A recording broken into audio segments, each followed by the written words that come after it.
cactus oh. Cactus. Mas maraming magagandang view sa kayo. Pakiramdam pag nasa labas mga par. Sariwang hangin. Wala kaya ako nagpatato sa katawan mga par. Para hindi ako natatakot sa asawa.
What's up mga par? Tuloy mo pag mga here. Nakatapos lang po nating kumain ng almusal. Pinaboboring tayo sa bahay. Basta tayo ngayon mga par. Nakalakad lang tayo sa labas. Tapos kasi yung pinupunta ako sa tuwing gusto mo mag-unwind. May unwind pa no? Kasama ko kasi lagi ito si Pesci.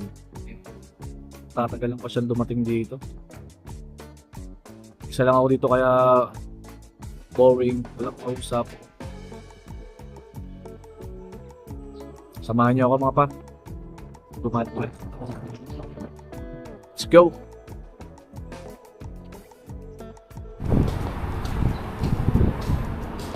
Uy! Mga emergency light. Pinalitan nila yung mga emergency light ng kwarto. Pinalitan nila ng bago. Sayang yung cellphone. Binasa lang. Daming pera. Naka ng echas.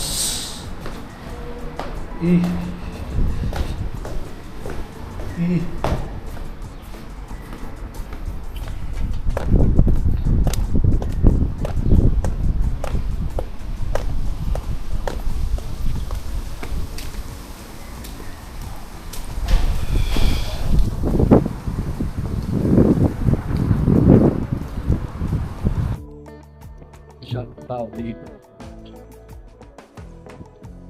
Siguro mga katapusan ng March, puno na to. Pero yung may nakatira na dito, ibang lahi. Maaga sila nagsimula. May mga pasok na sila. Kanina maganda sigat ng araw mga pare. Ewan ko bakit biglang nagbago, naging makulimlip.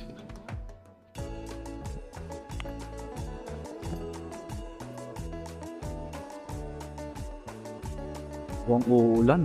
Kasi may araw naman. Mga olives siya, pare na maliliit. Yan ay mga olives.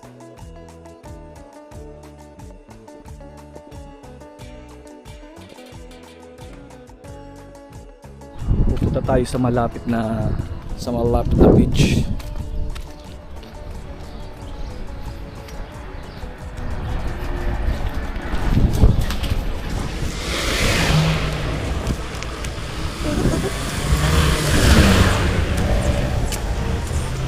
Pag ayaw namin malayo-layo yung bibilan namin, dito na kami nabili sa supermarket na to.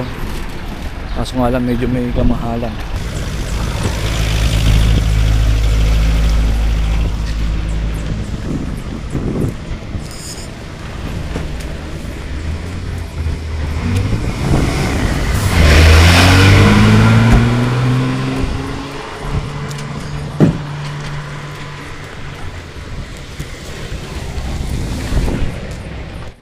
Sa susunod na vlog natin, baka kasama na natin si Beshi. Laki ng cactus oh. Cactus.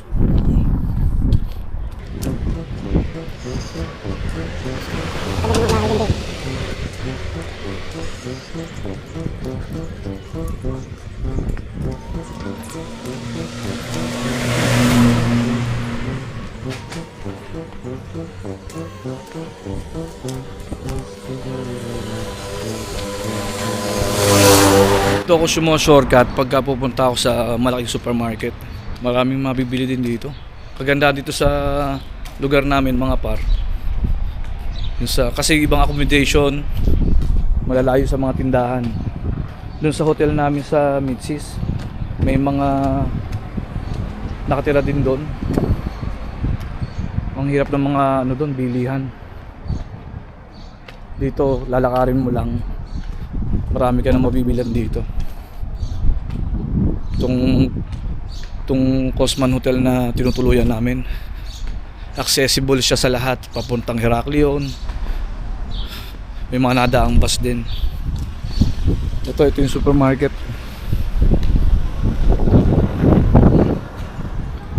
Dito naman ako nabili ng mga karne. Yan.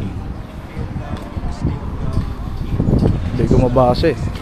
Pero dyan ako nabili ng karne. Baboy, manok. Mura dyan. O, patawid tayo.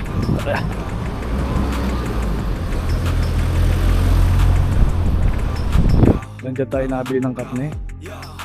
Dito rin yung daan papunta dito sa beach dito.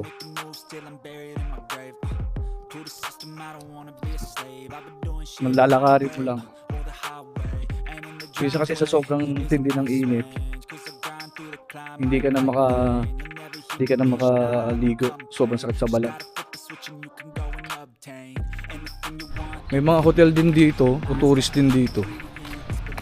Dito malapit dito, may mga bahay din na pwedeng upahan.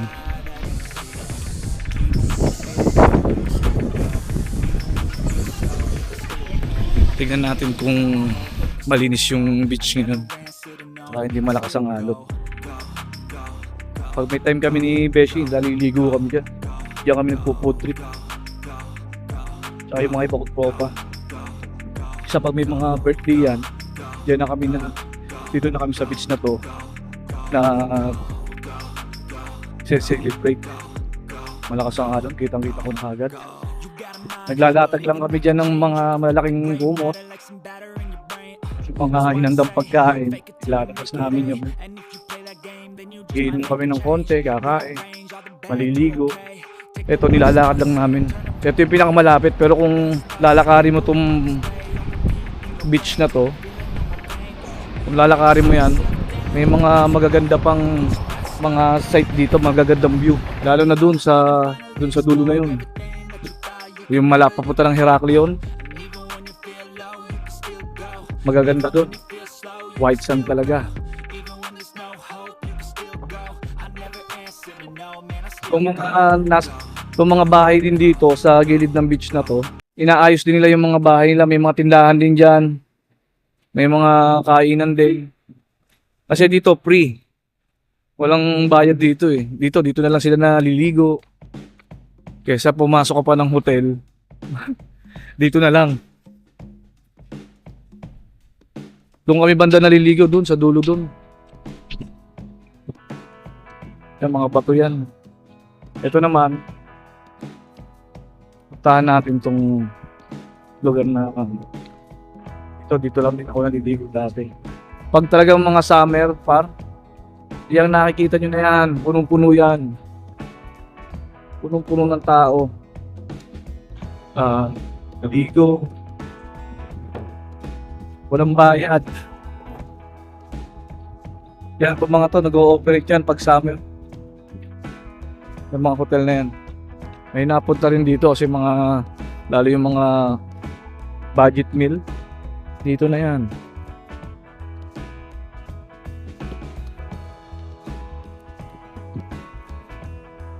Hindi kasi masyado mapato dito sa spot na to.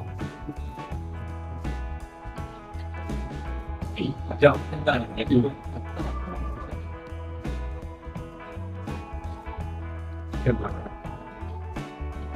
Pang iba talaga yung pag nasa island ka. Pang iba yung vibes. Kesa talaga dun sa Athens. Panay building eh. Wala ka. Nakita ko siya ganito. Dahil ko naalala sa part ko. Dito kasama lagi si Beshi. Maliligo kami, kakain. Yan, sa part na yan.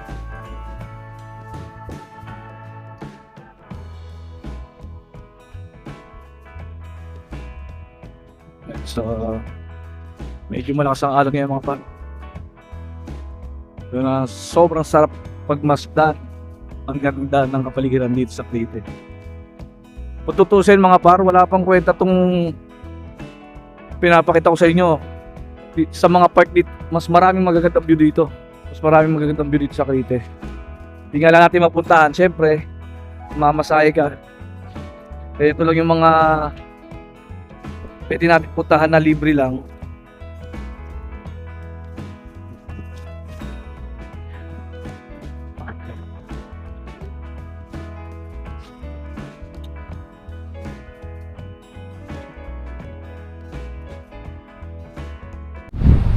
Kung nandito kayo sa tabi ko, panay bundok lang makikita nyo rito. Bundok, tubig, isang Crete Island sa pinakamagandang island dito sa Greece.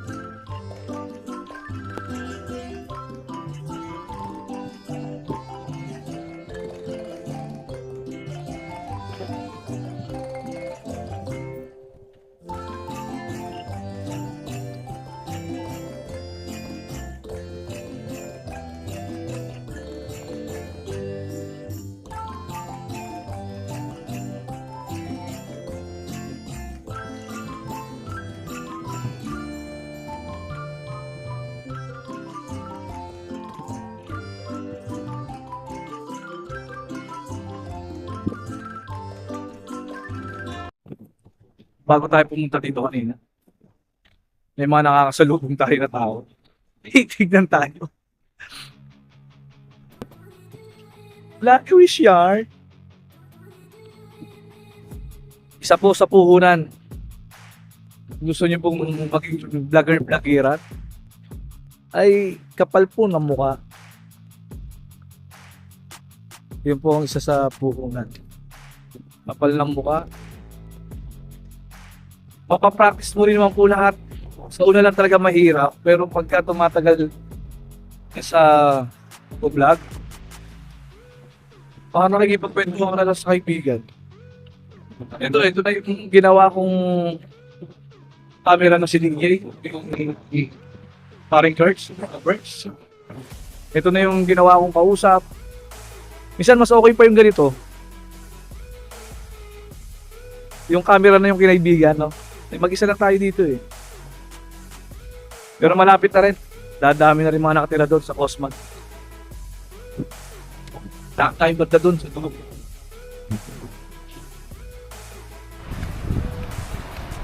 May mga ginagawang mga ibang ano dito. Re-renovate yung mga ibang hotel. Sa pag-summer, meron na yung mga sunbed, nandiyan na. Peto na yan. Yung mga restaurant din dito bukas.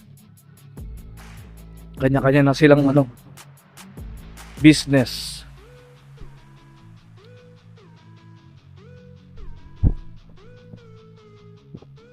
Lumabas ako kasi boring na ako sa loob ng bahay. Wala akong kausap.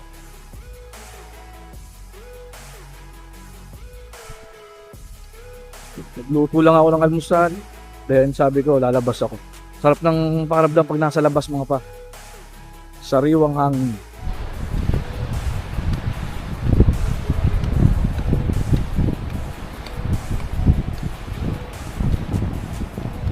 Ayusin pa nila yan. Pag talagang summer na marami ng tao, malinis na yan.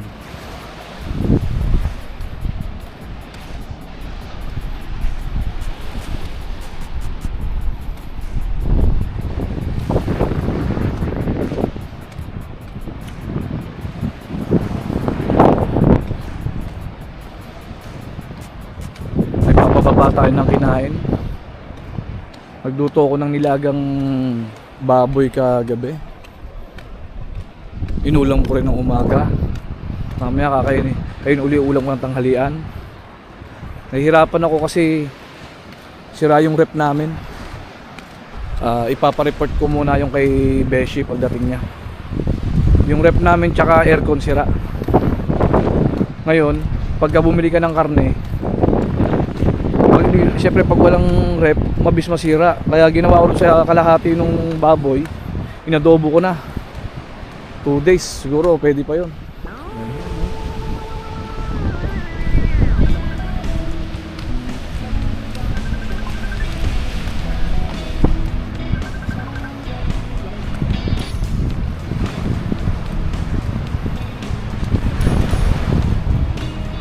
Dun sa pinakadulo nun, dun sa pinakadulo pa nun, dun talaga yung pinakamagagandang view. Talagang ano talaga yon. Free din dun sa dulo na yon, kaso medyo malayo. Dami ring tao dun pag summer. Punong puno. Ito kahit dito eh.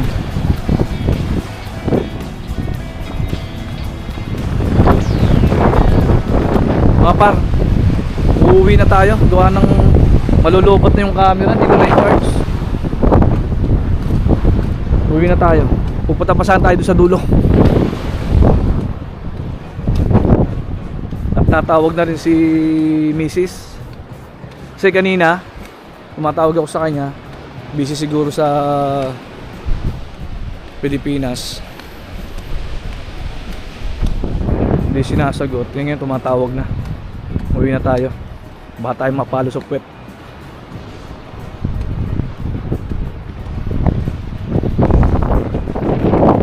Tapusa tayo, tapusa.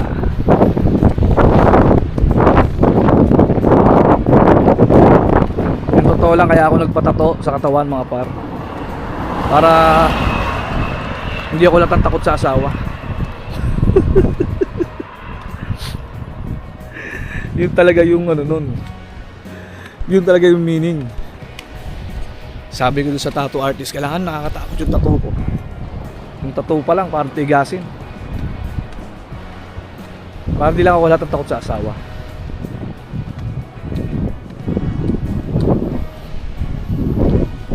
Kasi ang asawa ko Yes, I up the tiger and fire. Mabait po ang asawa ko. Yun nga lang nobody's perfect.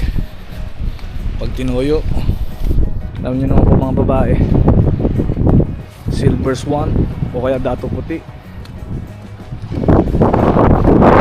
Uwi na tayo, na 10% na lang.